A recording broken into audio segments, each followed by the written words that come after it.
एक रात मैं मामी के कपड़े पहनकर मामा के कमरे में गई तो मेरे कदमों तले से जमीन निकल गई, क्योंकि मामा ने जब पूरी रात मुझे मामी समझकर। हेलो दोस्तों, मेरा नाम रानू है।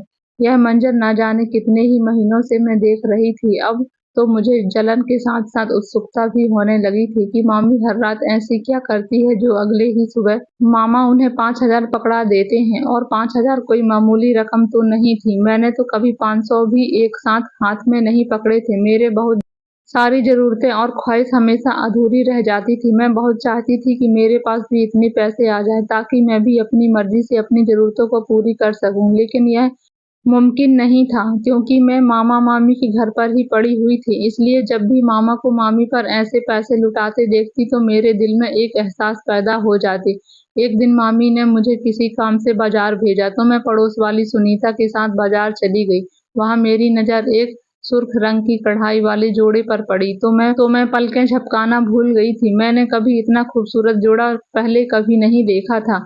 कीमत पूछने पर पता चला 5,000 का है और दुकान वाला एक पाई भी कम करने को तैयार नहीं था। मैंने थोड़ी-थोड़ी करके जो पैसे जोड़े थे सब मिलाकर भी 1,000 बनते थे। मेरा उतरा हुआ चेहरा देखकर अनीता कहने लगी कि तेरे मामा तो बहुत अमीर हैं रानू, उन्हें क्यों नहीं कहती कि वह तुझे तेरी मर्जी और जरूरत की चीजें दिलवा दें। अनीता की बात सुनकर मेरे दिल में आंसू गिरने लगे। मैं उसे क्या बताती कि मेरे मामा पैसों के मामले में तो बहुत अमीर हैं, लेकिन दिल के बहुत छोटे हैं। पता नहीं और कितने और किस तरह से मेरे वजूद को खामोशी से अपने घर में ही बर्दाश्त कर रहे थे, वरना मामी तो दिन रात उन्हें यही बात सिखाती रहती थी कि वह मेरे हाथ पकड़कर मुझे घर से बाहर निकाल दें, क्योंकि उनका इकलौता लड़का बेटा अजय मुझ पर दिल हार बैठा था। और यह बात मामी से किसी सूरत में बर्दाश्त नहीं थी कि मैं उनके इकलौते बेटे की जिंदगी का हिस्सा बन जाऊं।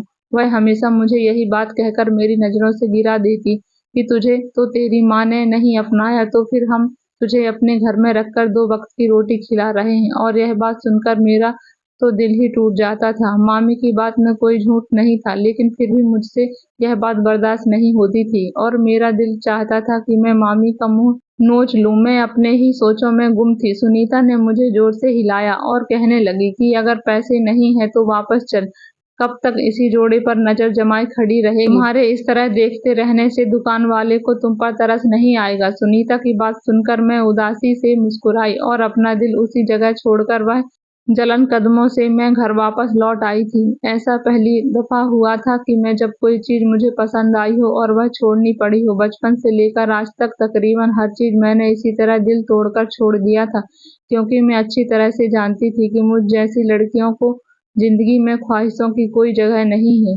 मेरे घर पहुंचते ही मामी मुझ पर गुस्सा होने लगी कि इतना सौदा लेकर पूरे 2 घंटे लेट वापस आई हो, पता नहीं कहाँ-कहाँ घूमती हो, किस-किस के चक्कर में पड़ी हो। जब से तुम जवान हुई हो मेरी तो फिक्र सताती रहती है कि कहीं तुम हमारे मुंह पर कालिक तो नहीं पोत रही। मामी की बात सुनकर मेरे आंखों से आंसू आने लगे थे। अजय उसी वक्त यूनिवर्सिटी से आया था। मामी की बात सुनकर वह नाराजगी से कहने लगा कि अम्मा, रानू तुम्हारे ही काम से बाजार गई थी ना? अगर तुम्हें इतना ही सौदा मंगवाना हो तो मुझसे कह दिया करो, मैं वापस आते हुए ले आया करूंगा। इस बेचारी को कहाँ धूप में अकेले भेज देती हो? अजय की इस बात पर तो मामी का और भी पारा गर्म हो गया था और वह तभी कहने लगी कि बड़ा जादू चला रखा है लड़की ने तेरे ऊपर। तुझे क्या मालूम है कि यह कैसी बदजात लड़की है? और हो क्यों ना, आखिर जिस माँ का खून है उसे भी अपना रंग दिखाना ही है। पता नहीं कि हमने इसे अपने घर में पनाह क्यों दे रखी है। मुझे तो लगता है कि कभी कुछ ऐसा न कर बैठे कि हम दुनिया को मुंह दिखाने के लायक न रहें। इससे पहले कि मामा मामी मेरे किरदार पर कीचड़ उछालते, अमित ने उनका जबरदस्ती हाथ पकड़कर उन्हें कमरे में ले गया था और मैं आंसू बहाती हुई बावर्ची खाने में आ गई थी। सारे घर के कामकाज मेरे ही जिम्मे था और सौदा लेने के बाद अब खाना भी तैयार करना था। मेरा दिल बुरी तरह से जख्मी हो चुका था। बचपन से लेकर आज तक मैं यही सब कुछ सुनती आई थी कि मामी को हमेशा ही ऐसा लगता था कि मैं अपनी माँ की तरह ही उनके लिए बदनामी का सबक बन जाऊंगी। सारा वक्त ऐसे ही छुपकर आंसू बहाते गुजर जाता था। अमित मामी को ठंडा करवाने के बाद मेरे पास आया था और उसने मुझे समझाने की कोशिश की थी कि मामी दिल की बुरी नहीं है, बस जबान की थोड़ी कड़वी है और वह भी जमाने की वजह से, क्योंकि लोग मेरी माँ के बारे में तरह-तरह की बातें करते थे, बस यही बातों का उन्हें असर है। अमित की बात सुनकर मैं धीरे से मुस्कुरा दी थी। इस घर में एक वही था जो मेरे दर्द को समझता था और हमेशा मेरा सहारा बनता था। मेरे दिल में अमित के लिए खास जज़्बात ना थे, लेकिन मैं उसकी बहुत इज़्ज़त करती थी क्योंकि उसकी वजह से ही मुझे इस घर में थोड़ी बहुत जगह मिली हुई थी। सारा दिन थकी-हारी मैं काम से फ्री होती तो स्टोर में पड़ी चारपाई पर आकर लेट जाती थी क्योंकि यही मेरा इकलौता मसलन था। मैंने अपनी ज़िंदगी के 14-15 साल इसी चारपाई पर, इसी स्टोर रूम में गुज़ारे थे। जब तक मेरी नानी ज़िंदा थी, मैं उनके साथ उनके कमरे में रहती थी, लेकिन उनके इंतकाल के बाद मैंने वह कमरा अमित को दे दिया और मुझे यहाँ इसमें जगह मिली और मैंने चुपचाप इसे स्वीकार कर लिया था। अगली सुबह मैं फिर मामी की बातें सुनने और अपनी ज़िम्मेदारियाँ निभाने के लिए स्टोर रूम से बाहर निकली, तो मुझे देखते ही मामी गुस्से से कहने लगी कि नाश्ते का वक्त होने वाला है और तेरी नींद पूरी नहीं होती है। अब जल्दी से मेरे और अपने मामा के लिए नाश्ता बना दे। मैं नाश्ता बनाकर उसके कमरे में लेकर गई तो मामा मामी के हाथ में 5,000 के नोट थे।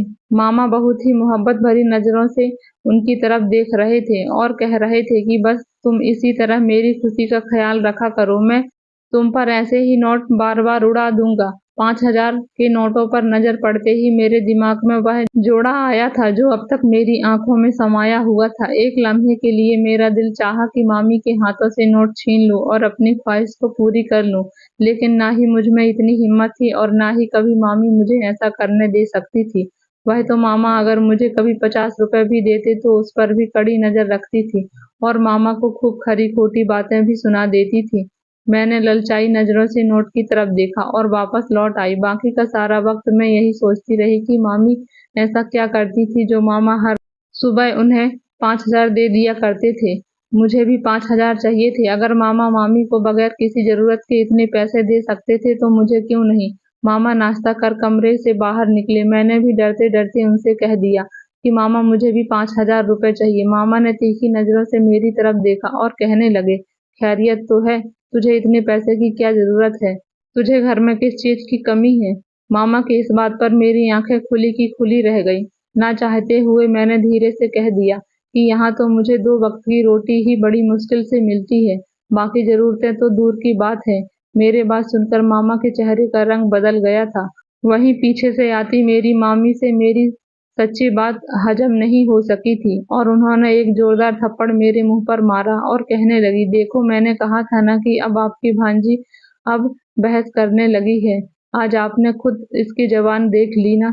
जब ये आपसे इस तरह की बात कर सकती है तो सोचिए आपके पीछे मेरे साथ कैसे ज़ुबान चलाती होगी। मामी की आंखों में झूठ आंसू आ गए थे और वह मामा के सामने खुद को मासूम साबित करते हुए कह रही थी कि देखा आपने, हमने इसकी खातिर क्या कुछ नहीं किया और आज ये हमारे मुंह पर थूक रही है। मामी की बात पर सर हिलाते हुए मामा कहने लगे कि हाँ वाकई ये तो बड़ी ही बदतमीज हो गई है, इसे तो छोटे बड़े का लिहाज नहीं रहा।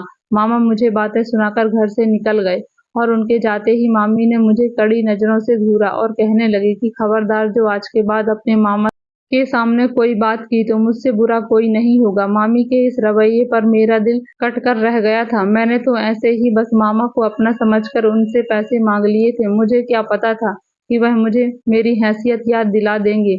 मामी तो पराई थी लेकिन मामा तो मेरा सगा खून था। फिर वह मेरे साथ ऐसा कैसे कर सकते थे? वह जोड़ा पहले तो मेरी ख्वाहिश थी लेकिन अब मेरी जिद बन चुका था। मैं आज तक खामोशी से अपनी ख्वाहिशों को कुर्बान करते आई थी, लेकिन आज मामी के रवैये ने मुझे बागी बना दिया था और मैंने सोच लिया था कि उसे खरीदने के लिए मैं किसी भी तरह 5,000 हासिल करके रहूंगी। मैंने आज तक कोई गलत बात नहीं की थी और ना ही कोई गुनाह किया था, तो फिर मुझे किस बात की सजा मिल रही थी? बहुत छोटी सी उम्र में मैं घर के सारे कामकाज कर रही थी। मामी की जगह मैंने उस घर को संभाला हुआ था और उसके बावजूद भी आज मुझे यह सिला मिला था। एक छोटी-सी ख्वाहिश पर मेरे मुँह पर तमाचा लगा दिया गया था। मैं किचन में ही बैठकर रो रही थी। अपनी माँ का धुंधला-धुंधला शक्ल मुझे याद आ रही थी। मुझे तो मेरी माँ का चेहरा भी याद नहीं रहा था। सिर्फ 5 साल की थी जब मेरी माँ मुझे लेकर इस घर में चली आई थी क्योंकि मेरे पापा ने मेरी माँ को छोड़ दिया था। मेरी मामी तो उस वक्त भी मेरी माँ और मुझे इस घर में रखने को राजी नहीं थी, लेकिन मेरी नानी जिंदा थी और ये घर उनका था। उनके होते हुए मामी को यह अधिकार हासिल नहीं था कि वह हमारी जिंदगी का फैसला करती और इसलिए जबरदस्ती उन्हें हमें बर्दाश्त करना पड़ा था। मैं नहीं चाहती थी कि मेरे पापा ने मेरी माँ को क्यों छोड़ा था, लेकिन मेरी मामी अक्सर दबे दबे लफ्जों में मेरी माँ के लिए बुरी बुरी शब्द निकाला करती थी और कहती थी कि मेरे पापा ने मेरी माँ को उनके किरदार की वजह से उन्हें छोड़ा था।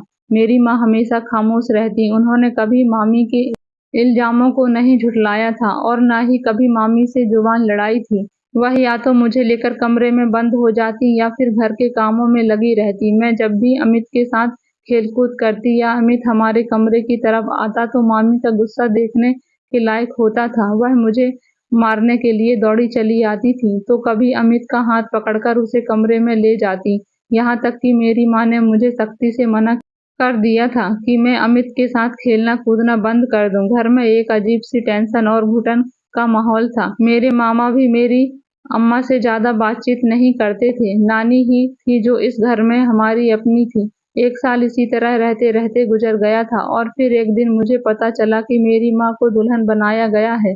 मैं अपनी माँ को देखकर बहुत खुश थी, लेकिन उस दिन मेरी माँ के चेहरे का रंग फीका पड़ा हुआ था।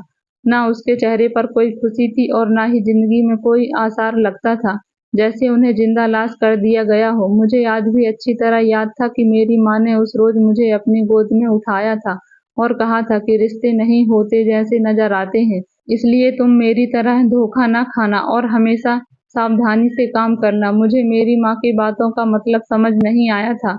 दुल्हन बनी इतनी खूबसूरत लग रही थी तो फिर माँ खुश क्यों नहीं थी, लेकिन विदाई के बाद मुझे एहसास हुआ कि मैं अपनी माँ से बिछड़ने वाली हूँ। मेरी नानी ने मुझे सीने से लगा लिया था और मेरी माँ को विदा कर दिया गया था। मैं तड़प तड़प कर रो रही थी, लेकिन ना ही मेरी माँ मुझे अपने साथ लेकर गई और ना ही नानी ने मुझे मेरे माँ के पास भेजा था। वह आखिरी दिन था जब मैंने अपनी माँ को देखा था, क्योंकि उसके बाद मेरी माँ कभी पलटकर हमारी दहलीज पर नहीं आई थी। कभी कभी मैं सोचती हूँ कि मेरी माँ कितनी बेरहम और बेखबर थी, जिसे अपनी इकलौती बेटी की याद तक नहीं आती है। या फिर शायद मामी ही ठीक कहती थी कि मेरी माँ अपने आशिक के साथ शादी करके जा चुकी है, जिसके लिए उसने मेरे बाबा को छोड़ा था। मेरी माँ ने कभी पलटकर यह तक नहीं पूछा था कि मैं जिंदा हूँ या नहीं। मैं मामा मामी के रहमो करम पर आ गई थी। जब तक नाना नानी जिंदा थे उनका रवैया मेरे साथ फिर भी बेहतर था, लेकिन नानी के मरते ही उन दोनों ने आंखें फेर ली थी। बाद में मुझे 2 वक्त की रोटी इस तरह खिलाती थी जैसे एहसान कर रही हूँ, और बदले में मैं सारे घर के कामकाज भी करती और मामी की खिदमत भी करती। छोटी छोटी बात पर मामी हाथ उठाने से परहेज नहीं करती थी और खासकर अमित के मामले में तो वह बेइंतहा गुस्सा करती रहती थी। जब भी अमित मेरे करीब आता या मुझसे बात करता तो मामी सारा घर सर पर उठा लेती और मेरे से ऐसी बात करती कि मैं अपने कानों में उंगली डालने पर मजबूर हो जाती थी। और मामी के इस रवैये की वजह से मैं खुद ही अमित से दूर चली गई थी। लेकिन मैं भी इंसान थी, कब तक छोटी छोटी चीजों के लिए तरस कर जिंदगी गुजार सकती थी। मेरा भी खुशियों पर हक था, मैं भी अपनी जिंदगी जीना चाहती थी। मेरा भी दिल चाहता था कि मेरी जिंदगी भी दूसरों लड़कियों की तरह खूबसूरत हो जाए, और जब से मैंने वो खूबसूरत जोड़ा देखा था मेरे दिल दिमाग में वही चल रहा था। और उसी जोड़े के लिए पैसे मांगने पर जिस तरह मामी ने मुझे मेरी औकात याद दिला दी थी, मेरे दिल में एक अलग सी आग उठी थी और मैंने सोच लिया था कि मैं किसी भी तरह 5,000 हासिल करके ही रहूंगी। और मेरे नजदीक उसका ही एक एहसास था कि मामी की जगह मामा के पास चली जाऊं और यह जानने की कोशिश करूं कि वह किस बात से खुश होकर मामी को 5,000 देते हैं। फिर मैं भी वही काम करूंगी तो शायद मुझे भी पैसे मिल जाएं। यह सोचकर मेरे दिमाग में जड़ पकड़ चुकी थी और मैं दिन रात यही सोचती रहती थी कि किस तरह मामी की जगह खुद मामा के कमरे में चली जाऊं। और फिर एक दिन जब मामी ने मुझे सौदा लाने के लिए बाजार भेजा तो मैंने अपनी जमा पैसों से नींद की दवाई खरीद ली। अब मुझे रात का इंतजार था। जब रात आई मैंने मामी के दूध के गिलास में नींद की दवा मिलाकर उन्हें पिला दिया और फिर इंतजार करने लगी कि कब मामी सोए। वह अपने कमरे में जाने से पहले सोफे में लेटकर टीवी देख रही थी। आज भी दूध पीने के बाद मामी लेटकर टीवी देख रही थी कि उन्हें उस सोफे पर नींद लग गई थी। मैं तो मौके की ताक में थी। जब मैंने देखा कि वह गहरी नींद में सो गई, मैंने उनको घसीटा और स्टोर रूम में लाकर अपनी चारपाई पर लेटा दिया और मैंने उनकी अलमारी से उनका एक जोड़ा निकालकर पहन लिया। मामा रात को देर से घर आए थे और उनके आने से पहले ही मैं उनके बिस्तर पर मामी की जगह लेट चुकी थी। मैंने आधे से दुपट्टे को अपने मुंह तक खोल लिया था और अपने बालों में मामी की तरह जूड़ा बना लिया था। मुझे बहुत ज्यादा घबराहट भी हो रही थी, क्योंकि मैं बिना सोचे समझे इस तरह कमरे में चली आई थी। मुझे तो यहाँ तक मालूम नहीं था कि यहाँ क्या होने वाला है। काफी देर बाद जब मामा कमरे में आए तो आवाज देकर कहने लगे कि आज क्या जल्दी सो गई हो। मैंने हल्की सी आवाज निकाली और कहा कि नहीं, जाग रही हूँ। यह सुनकर मामा ने एक ऐसी बात कही कि मेरे होश उड़ गए थे। मुझे समझ नहीं आ रहा था कि मैं मामा की बात का क्या जवाब दूं। वह तो मुझे मामी समझकर कह बैठे थे, जिसका मैं मतलब भी नहीं समझती थी।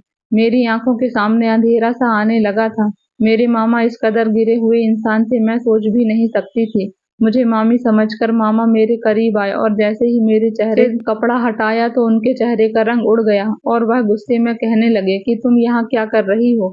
मेरी आंखों से टप टप आंसू गिरने लगे और मैंने कहा कि मैं जान गई हूँ कि आप मामी को 5,000 क्यों देते हैं।